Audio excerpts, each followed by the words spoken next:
Greetings! This is Short Stories. Today's story is Hamlet. It's one of William Shakespeare's most famous plays. It was written sometime about the year 1600 and is Shakespeare's longest play. It is also one of his most influential. I can't count how many times this play has been retold or reimagined. You have probably watched a movie that was inspired by this play. Anyway, I will now tell you the vocabulary and example sentences. After I have completed my summary retelling of this play, I will ask you 4 listening comprehension questions. Laat ons beginnen. Vocabulary. Get revenge.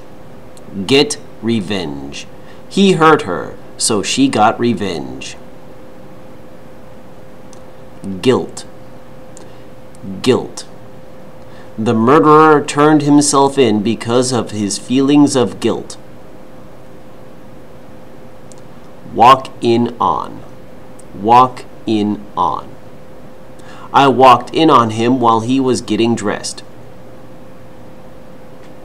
Fishy. Fishy. There's something fishy going on here. Magnificent. Magnificent. Switzerland has many magnificent views. I can't take it anymore. Can't take it anymore. It's too hot. I can't take it anymore. Commit suicide. Commit suicide. He committed suicide after his wife's death. Duel. Duel. The 2 gentlemen dueled over the princess. The story. Many years ago in the kingdom of Denmark, there was a prince named Hamlet. He was not a happy prince because his father had died mysteriously and his uncle Claudius had taken the throne. To make matters worse, his uncle had married his mother, Gertrude. Hamlet suspected that a crime had been committed, but he had no proof. That is, until his friend Horatio told him some shocking news. Horatio approached Hamlet one night and told him, "I saw your father's ghost last night." Hamlet had trouble believing him. "I swear upon my life it's true," asserted Horatio. "I must see it for myself," said Hamlet. Meanwhile, another friend of Hamlet's, Laertes, was talking with his sister and father, Polonius. Laertes was preparing to study at a university in France, and Polonius was giving him some advice. "Don't get into trouble, son, and don't borrow money for lavish spending. Neither should you lend money. It can ruin friendships. Above all, you should just be yourself." "Thanks, Dad," replied Laertes as he picked up his bag and left. Polonius turned to his daughter, Ophelia, and said, "And I have some advice for you. Stay away from that Hamlet. He's trouble."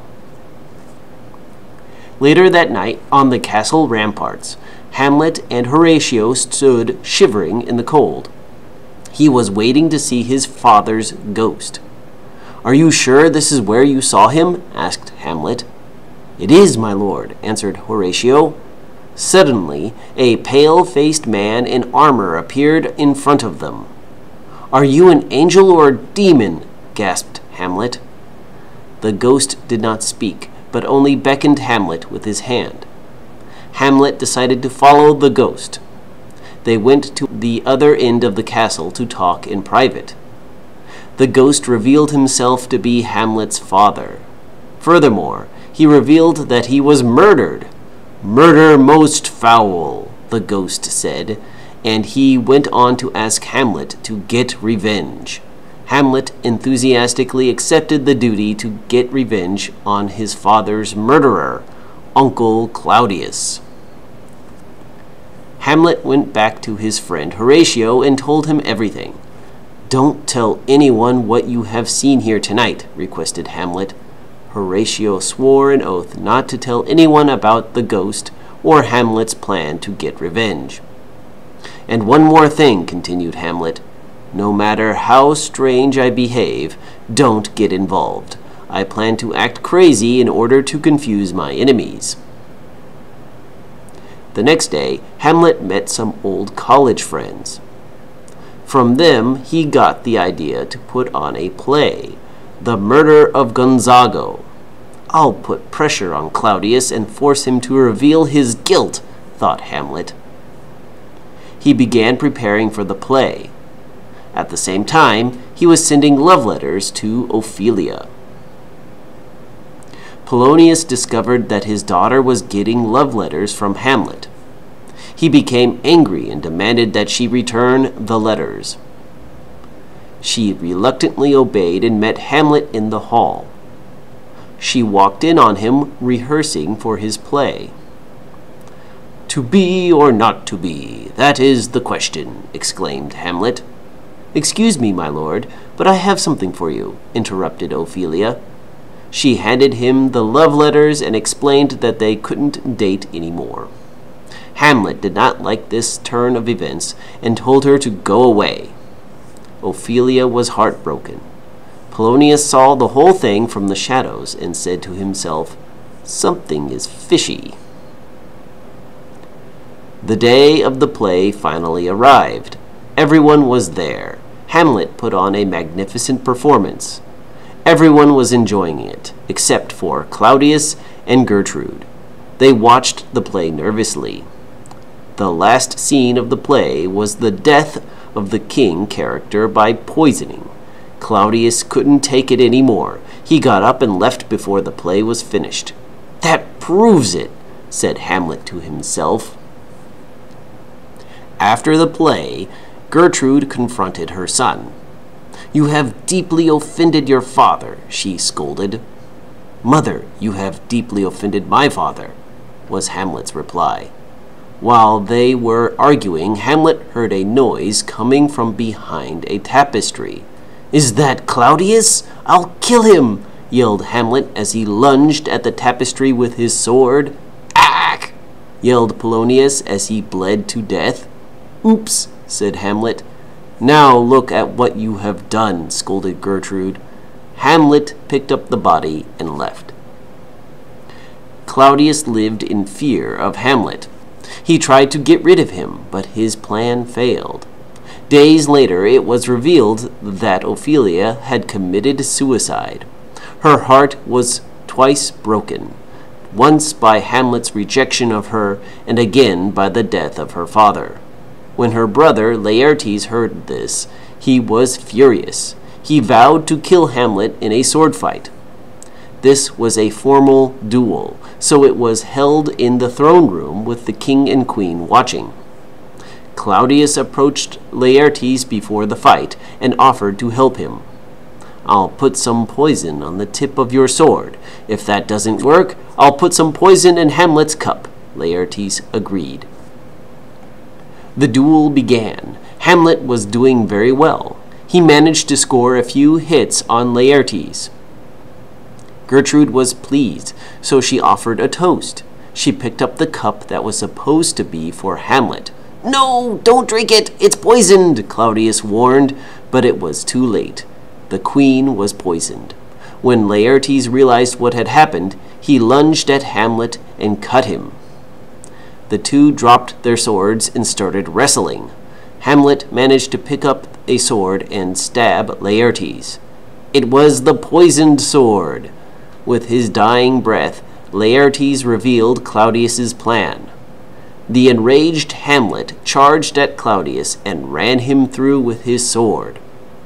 The king and queen were dead. Laertes was dead, and Hamlet was lying on the floor, dying.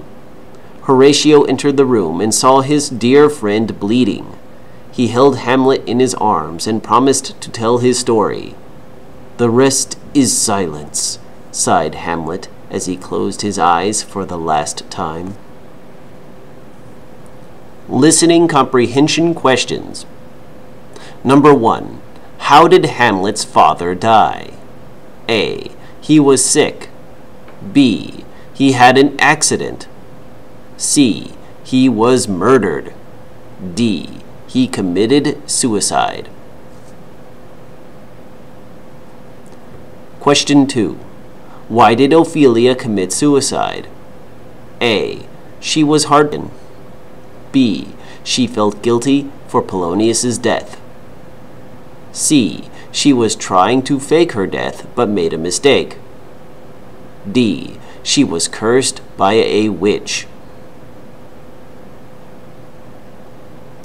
Question 3.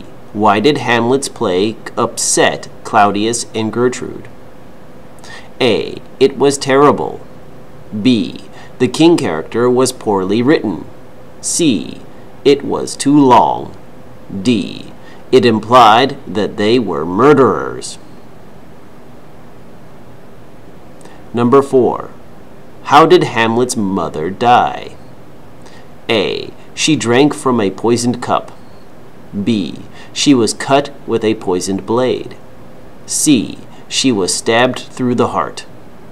D. She fell off a cliff.